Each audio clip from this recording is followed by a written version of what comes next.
This Steve Jones Show podcast is now loading. The Steve Jones Show podcast is presented by Sunbury Motor Company, Purdy Insurance, and Brewers Outlet.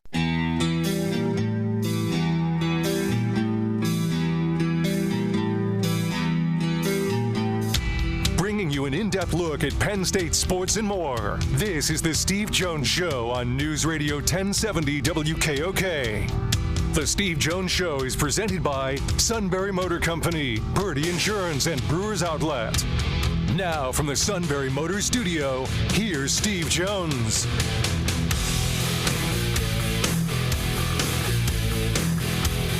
And this half hour brought to you by our good friends at Brewers Outlet, Reagan Street in Sunbury, the beverage supermarket. Yes, Brewers Outlet. Imports, domestics, microbrews, the best selection of beer anywhere. Wine coolers, water, soft drink, snacks. They roast their peanuts fresh and out every day. 6 great flavors of slushies. Ready-to-drink cocktails. High Noon, Jack Daniel's Crown Royal. And the Pickle Bar, led by the Barrels and the Dills, indeed second to none. All at Brewers Outlet, Reagan Street in Sunbury, the beverage supermarket. Always great to be joined by the incomparable Neal Coolong. Sir, welcome. Absolutely. It's great to be here. Thanks for having me. So everybody has their own way of trying to cover training camp. J.J. Watt put out something about when you do stats at training camp or practices, he thinks it's worthless. I agree with him. I think it's worthless. But I also do give credit to somebody who's trying to come up with a different way of covering it. How do you view stats at training camp? I think there are multiple layers to it, and I don't think that anybody on one side argues directly against the other, if that makes sense. J.J. Watt's purpose in training camp is getting better, preparing for the season, figuring out who's going to play, who's doing well. In that sense, the stats don't matter. And from a literal perspective, that's true. If you're a fan, you're engaged in what's going on in, say, Cleveland's quarterback battle, you want insight into how they're doing. Right. Stats are traditionally the easiest way to do that. They are, in one frame of reference, objective, maybe not all telling, but they're going to give you a sense of literally what happened. Fans are looking for that. I don't think anybody necessarily tallies the stats and says, gives them their PFF grade and says this is the person who should start. That said, you can't be at training camp. A reporter's job is to tell people what's going on. That's a literal way for them to do it. And I don't have a problem with it. I've been at camp. I have not taken stats. I just kind of wrote what I saw. Stats in this generation matter a lot more. There is context behind them. And, perhaps follow up some of that with a question if that player is available, although conveniently they aren't if they don't do well. But by and large, you have a job to instruct people on what happened and tell them some stories about what you saw. You're in the business of entertainment as much as you are. Yeah. You're not creating so much a record for history. I think that's maybe where the point of contention comes from. This isn't anything we're trying to submit to Congress. It's just information of what's going on. It's not intended to be literal. Most reporters do it and kind of duck and hide after they do it because they know what's coming. Yeah. It's not the context is missing, and they know that, but there's more to tell, and they'll do that. But for the day, this is what, in the case that I think everybody is getting after right now, this is what Shedeur Sanders did today. It does not mean that he's going to be an all-pro. It doesn't mean that he's the starting quarterback. It doesn't even mean he's going to make the team. It just means that he completed all 9 balls that came out of his hand during live scrimmages in today's practice. So, there's got to be something that can be said for that at least. Now, we don't know the yards. We don't need, there's a lot more to be told. But it's a basic telling of it, and I don't have a problem with it because I'm not looking at it as literally and as non-humorously as somebody like J.J. Watt is probably going to. He knows how the hamburger is made. The fan doesn't, and the fan just kind of wants to see what's out there. They make it into a bigger deal than it really is. Yeah, no, I just find it interesting because, look, everybody's trying to find their own way, and if a fan is interested in it, so be it. When you covered camp, what were you looking for when you covered camp? It's a good question. My thought always was I don't want to enter this with any preconceived idea. I felt training camp, it's organized chaos. There's so much going on, and as a reporter, you don't know exactly what they're going to do. You don't know what they are doing. You know that they're out there. There's some type of football activity. And for me, the best stories I ever came away with were not even remotely planned. It was stuff that happened that I saw and dug into it a little bit more, found out more about whatever it was. And oftentimes I would say to the people that knew the process and knew how it all worked, it wasn't a big deal. In fact, I had a couple players laugh at me a couple times asking the questions that I did about this or that or the other thing. The explanation I always gave was they're fans that aren't here. They're not as close as I am. Right. They have no idea what this is. But I'm telling you, they're going to eat it up just because the average fan, somebody I jokingly refer to as Joe Sweatsock. Joe Sweatsock wants to be on the team. Doesn't want to play football, but he wants to be on the team. He wants to be a part of it. To do that, you have to know what's going on. They want to feel like they are inside it. And the mundane, trivial stuff to an NFL player is a cool piece of information to somebody on the outside. So my thought always was, believe me, editors hate this, and I know, but don't take the fan hat off. You can't act like that, but to some degree, you have to remember the types of things that you wanted to see, that you wanted to know more about. Have that natural curiosity. And I went into it with a lot of that. I came out with far more than I even thought I was going to, just because there is so much. And to some degree, it's open to the media. You can get more spontaneous, fun kinds of moments. Whether you write it or not, you can build a connection with the players there over something, and that helps you, down the line. I wasn't looking at it as a network opportunity. It was more like I want to be energetic about this. I don't want to say not objective, but I mean for more positive. This stuff is fun to fans. They want to dig into this. They want to discuss it. I remember one year there was something like 48 transactions that took place. Running backs got hurt. They were signing running backs that nobody's ever heard of before. I think one guy didn't even play in college. He was out there. You don't necessarily want to write that all the time. This is a guy that's not going to be there next week. You want to dive in more to what happened in this interaction. I remember I wrote a story about, if you remember, the Tennessee shade tree, we called him, Dan McCullers from Tennessee, like 6'7", 360 pounds or something. Just the nicest, most docile guy you're ever going to meet, the absolute opposite of an NFL defensive tackle.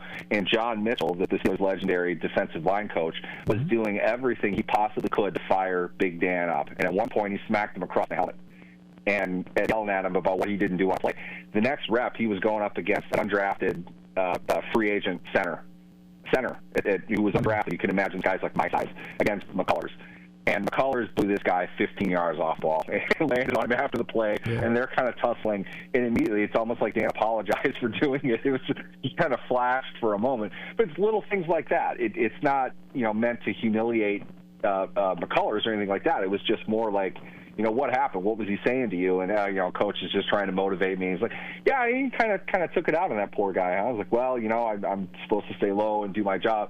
You're not going to get a very good quote, but you can paint the picture to something that fans are really going to get into, because now they're fired up about Dan McCullers, one of the most popular 6th-round draft picks in history. They love that kind of stuff because it's not usual. It's not the typical. We are here to tell you how the roster is going to be assembled. No, come on, that's boring, and I can't possibly predict that. I don't know everything that's going on. So it's more, let's tell stories about interesting little side notes. I always wanted to write sidebars. I liked the pieces of information that you can draw out a little bit, but you don't need to spend 3,000 words going over them. So I guess that's the very long way of saying I like to find human stuff that happened that was football centered. It finds stuff that the fans will want that other people aren't going to write about because they think it's useless. All right, so I want to take it from the editor point of view. or for the person that's running the show point of view, where are they right because they have a feel for the audience, but also where are they wrong?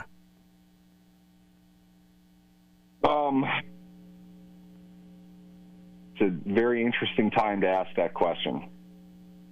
I think in media right now, you have an issue where the audience is given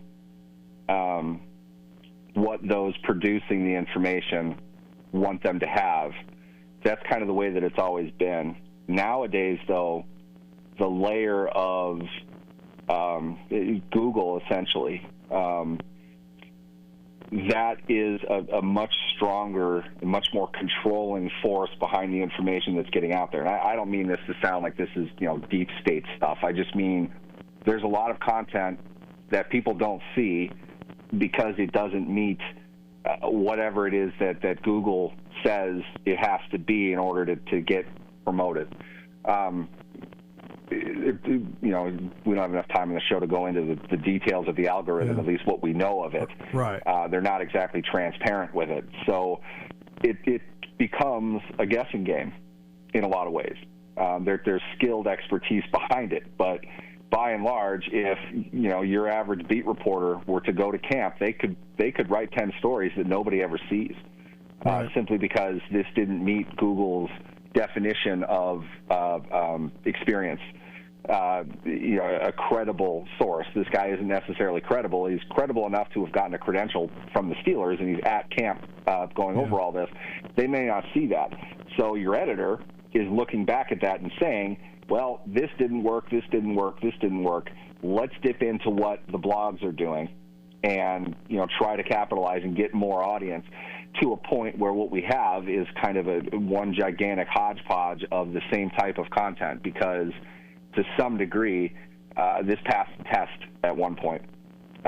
Going out and doing original stuff doesn't get rewarded the way you would think that it probably would. Because of that, it creates a real divide between your old school traditional journalism and blogging, for lack of another word. I've been on both sides of it. I understand the complaints that both sides of it have. I can say this with a good amount of experience behind it. Google essentially tells us what to do, and Google is also claiming it's telling us what to do based on what the audience is clicking on. All of these things are true to some degree, but it's really hard to have the arbitrary body of all of it kind of sit in the middle and overhang everything when we don't fully understand how it works all the time.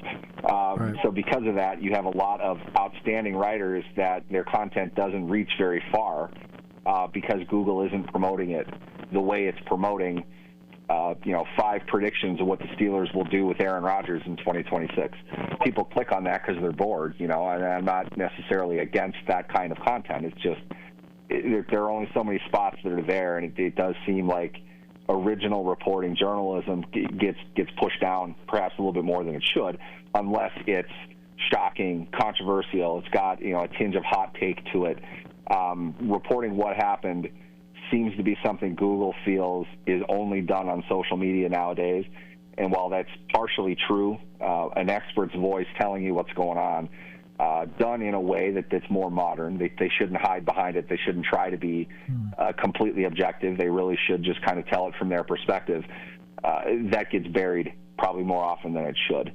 And as an editor, you've got to kind of be aware of both of these things, and it's a really, really hard job. And I know a lot of them who are very good at what they do, but they're good at one and kind of oblivious to the other. So you don't really get a full picture of what you could get, which is really what the audience wants, variety. If there's a lot of it out there, they'll click on it. You can't write enough Steelers content. People are going to read it if you put it out there.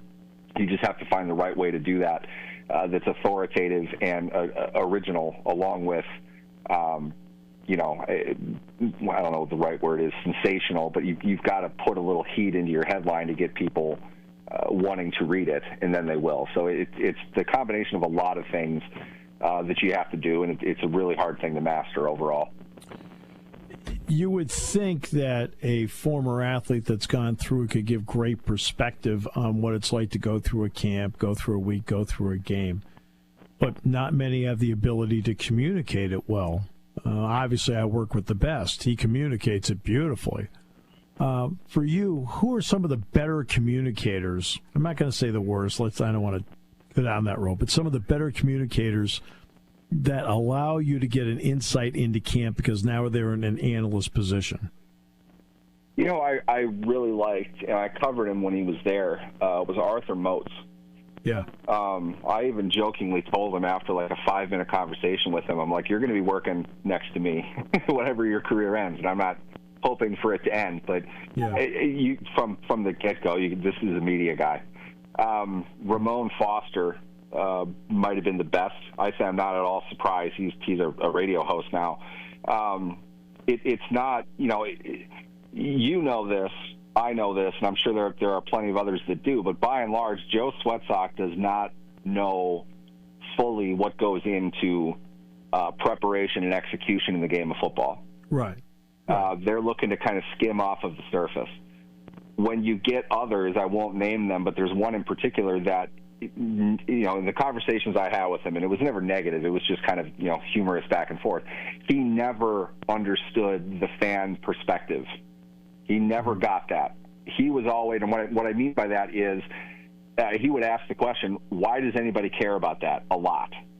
To the point where it's like they care about it because they care about it. If you don't know why, then you're not going to figure it out in the next 5 minutes. You have to be there. You have to be a fan to kind of get that. I felt Arthur and Ramon were two guys that really got what fans want. They were very regular guys. You would not think they were professional athletes in talking to them. You would not think that they were making millions of dollars to savagely beat other people. Just laid back, fun, enjoyable, and they were just kind of everyday dudes. And that perspective is the key thing. And I think a lot of times, this is obviously much more prevalent on TV, that the major networks want the star power. Quarterbacks are always going to do better, the really outspoken receivers and cornerbacks. What they want is the gravitas up there on the set. But there are others. In my opinion, I have a long-running argument with a guy in the industry about this. I felt Drew Brees never got that. Drew Brees, right. He's been trying to work media for a while. He hasn't gone anywhere, mostly because he's not good at it. Tony Romo, when he first came in, was excellent. He understood what it was to sit down with a cheap domestic beer with your neighbor and talk about what's going on in the game. Right. Very fun, but very informative. It's the connection with the common fan, and some people will get that and some people don't, just because it's a highly complicated game, and a lot of these guys are so tuned in to the fine details of everything, they don't have time for low-level 100-course explanations. The ones, though, who get that they can connect with the fans through their own charm and through, kind of understanding how far separated they are from fans as far as how the hamburger is made, those are the ones who really get it, and it's a joy to listen to them. The ones that you do get, and they're rare. You don't get many of them. Jack Ham is absolutely an example of that. Somebody who's been doing it for a while like that. It's tough to find the ones that can do that, but you hope networks can hang on to the ones that do. Yeah, and I'll give you an example. You'll have, I've only got like a minute to go here, but I'll be watching TV and they'll tell, well, he went to the A gap and he went to the B gap, and I'll think, look, you don't need to impress your colleagues here. Okay, you just be able to have to explain to the fan a 100-level version of what you're seeing and why it happened, so that when it's over with, they know more. That, to me, is what the job is. I think that's a fantastic way to put it. What I tell people all the time is don't write for other sports writers. Write for the fans. Yep. You got to understand they don't know what you know. Yes. Give it to them in a way that they can understand, and a way that they are entertained as well as informed. Well said. Is exactly right. Okay. And I tell the baseball broadcasters this all the time. You are not broadcasting for the analytics department. You are broadcasting for the fans. There's a big difference. All right. As always, my friend, thank you so much. Appreciate it. We will talk next week. It's getting to that truly fun time of the year. Gotta love it. Gotta love this time of the year. Thanks for having me, guys. The great Neal Coolong in this half hour, brought to you by our good friends at Brewers Outlet, Reagan Street in Sunbury, the beverage supermarket. Imports, domestics, microbrews, the best selection of beer anywhere. Wine coolers, water, soft drinks, snacks. They roast their peanuts fresh and hot every day. 6 great flavors of slushies. Ready-to-drink cocktails, High Noon, Jack Daniel's Crown Royal, Pickle Bar led by the Barrels and the Dills. All at Brewers Outlet, Reagan Street in Sunbury, the beverage supermarket. On News Radio 1070 WKOK. Party time, game time, or just fun time. Doesn't matter what time it is, because it's Brewers Outlet time. The beverage supermarket has the area's largest beer selection. Imports, microbrews, ciders, and domestics. Pick from over 100 ice-cold 12-packs and dozens of 24-ounce singles. Soda, snacks, hot sauces, fresh roasted peanuts. Make it one-stop party shopping, and don't forget the pickle bar. So whatever you're celebrating or just doing it up, Brewers Outlet, Reagan Street, Sunbury wants to see you. And thank you for your years of patronage. Hi, this is Season. For over 100 years, the Purdy Insurance Agency has been protecting families and businesses of the greater Susquehanna Valley and beyond. With the experience of our trained and knowledgeable staff, you can rest assured that your needs will be evaluated and met by some of the industry's best representatives. No matter what your insurance needs are, call Purdy Insurance today at 570-286-5855. Visit our website at purdyinsurance.com or check us out on Facebook to see what we can do for you.